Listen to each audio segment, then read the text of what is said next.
Alejandro Jodorowsky et Pascal Montadon, bonjour. Nous sommes à la galerie Lipao Huang où vous présentez une œuvre graphique commune. En premier lieu, qu'est-ce qui vous a séduit dans l'univers graphique de l'autre et qui est à la source de cette collaboration? Qu'est-ce qui t'a séduit dans mon univers graphique? C'est le monde que ça véhicule. Il y avait une grâce en fait dans des dessins qu'Alejandro avait fait il y a très longtemps, parce que c'est la partie la plus méconnue de son travail. Et le fait que je sors des dessins qu'il avait fait il y a très longtemps lui a donné l'envie de se remettre à dessiner. Et au fond, dans son univers graphique, il y a tout l'aspect fantasmagorique, onirique, psychanalytique, toutes les questions existentielles qui sont inclus dans toute son œuvre en général. Alors moi, j'ai fait une différence entre croire et connaître. Quand on croit, on doute. Quand on connaît, on a la certitude.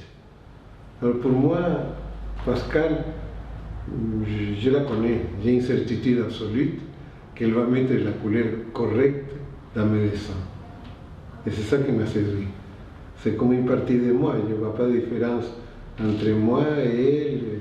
On a créé un enfant, à nous deux. Qu'est-ce que tu dis? Oui, parce qu'en fait, la raison d'être de ce travail était en fait la rencontre, c'était une rencontre. C'est-à-dire qu'en fait, ce travail est ni tout à fait l'un, ni tout à fait l'autre. C'est comme si on avait effectivement créé un troisième artiste, qui est notre enfant symbolique, et on se met au service de ce travail-là. Vraiment, c'est-à-dire que ça a commencé comme un jeu privé ensemble, l'un dessine au trait, l'autre met la couleur, et on s'est rendu compte qu'un monde naissait, qu'un univers naissait, et on s'est laissé emporter. Mais il ne s'est uni pas avant, sinon que moi j'ai fait les dessins dans les plus grands des secrets, et après je donne les dessins à Pascal, et elle, dans les plus grands des secrets, elle met la couleur. Ça veut dire qu'on ne se met pas d'accord, et le résultat est formidable après. C'est après. C'est après. Oui.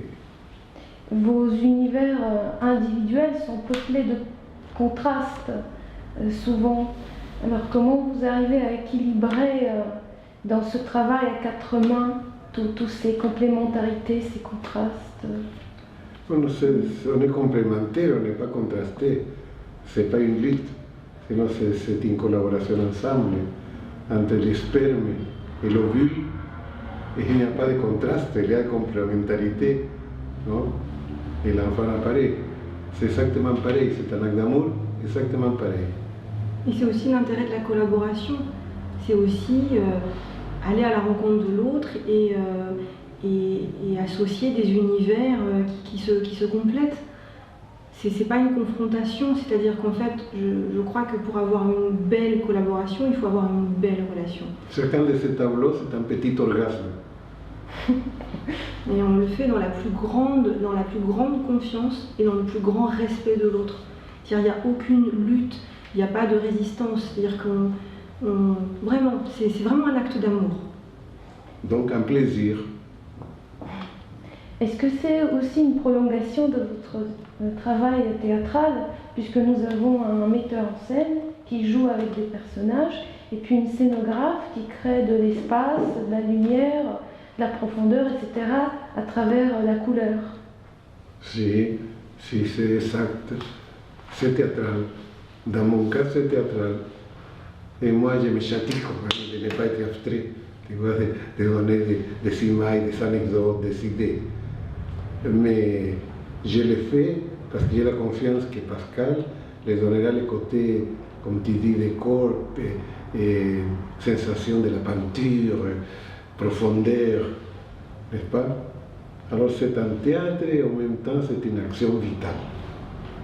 Et puis c'est aussi l'intérêt de la complémentarité, c'est-à-dire que Alejandro, il met tout son univers littéraire et fantasmagorique. Moi, j'aborde ça comme de la même manière que mon travail personnel, c'est-à-dire de manière totalement intuitive. Et les couleurs arrivent comme dans un rêve. Or, ce sont des couleurs que je n'utilise pas dans mon propre travail, parce que justement, pour moi, elles apparaissent de manière évidente par rapport à l'identité de ce travail-là. Mais du coup, ça a nourri mon travail personnel. Parce que le fait d'avoir développé quelque chose que je n'avais pas développé dans mon travail personnel l'a forcément nourri. Et en réalité, chaque tableau que j'ai fait, c'est pour séduire Pascal. C'est simplement ça. Alors je pense à elle, alors je fais des dessins que jamais je ferais si elle n'existait pas. Et vice-versa. Donc c'est un jeu de séduction. Mais bien évidemment, on travaille ensemble. Alors vous voyagez beaucoup, vous êtes amené à donner souvent des interviews, etc. On vous a posé toutes sortes de questions. Est-ce qu'il y a une question que vous aurez aimé qu'on vous pose dans une interview et que l'on ne vous a pas encore posée? Non, moi j'aimerais qu'on me dise, je ne vous fais pas de questions, parlez. Alors je mettrai dans moi-même, dans mon cœur, et je laisserai les mots venir. Ça serait l'idéal. N'est-ce pas? La même chose qu'avec Pascal. J'aimerais que la personne qui me fait la question soit là comme une présence magique, qui me séduise. Et moi je commence à parler, pas pour être enregistré pour la postérité, sinon pour séduire la personne qui me fait l'interview. Mais l'idéal, c'est qu'il y ait une fluidité, en fait, qu'il y ait une espèce de compréhension qui fait que la question est le début d'une phrase et qu'on la prolonge et sans lutte, comme cette collaboration, en fait, qui est très harmonieuse. En fait, c'est ça. Mais non, tout va bien. Tout va bien. Donc on termine sur la fluidité.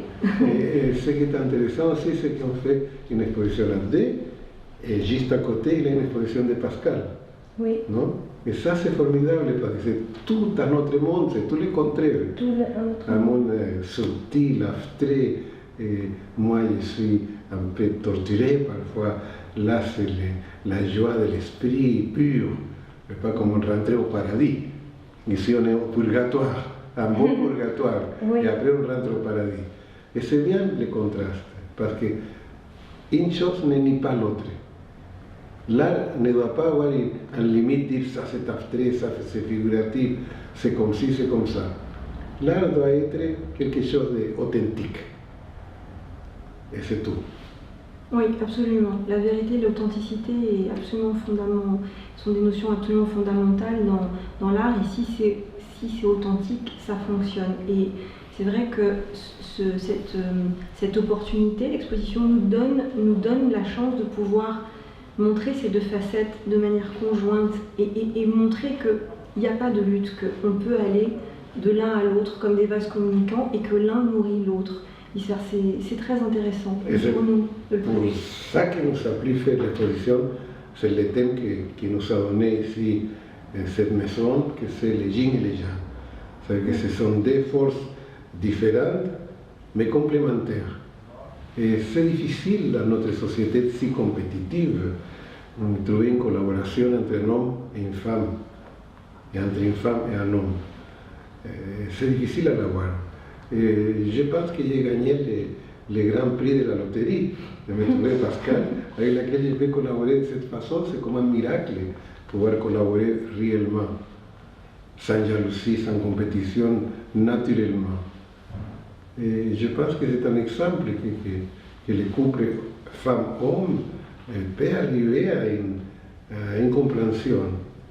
Et ça me fait penser que notre société, qui vit une véritable guerre, cette société si machiste, pas, qui écrase les femmes, je crois que c'est un exemple de comment les hommes et les femmes peuvent collaborer et créer un paradis, au lieu de cette horreur dans laquelle chacun de nous est en train de vivre en ce moment.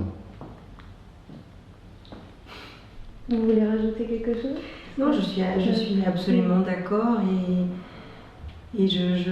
oui, encore une fois, je pense que c'est l'intérêt pour nous de montrer ce travail dépasse l'intérêt du travail en lui-même. C'est aussi une manière d'exprimer quelque chose qui a à voir avec la gestation de l'œuvre, la collaboration, l'harmonie, la complémentarité, et donc qui est très en relation avec le thème de l'exposition. Et oui, j'en suis très heureuse. L'art peut être un plaisir à deux, pas seulement un plaisir solitaire. Alejandro Jodorowsky et Pascal Montadon. Merci beaucoup. Merci.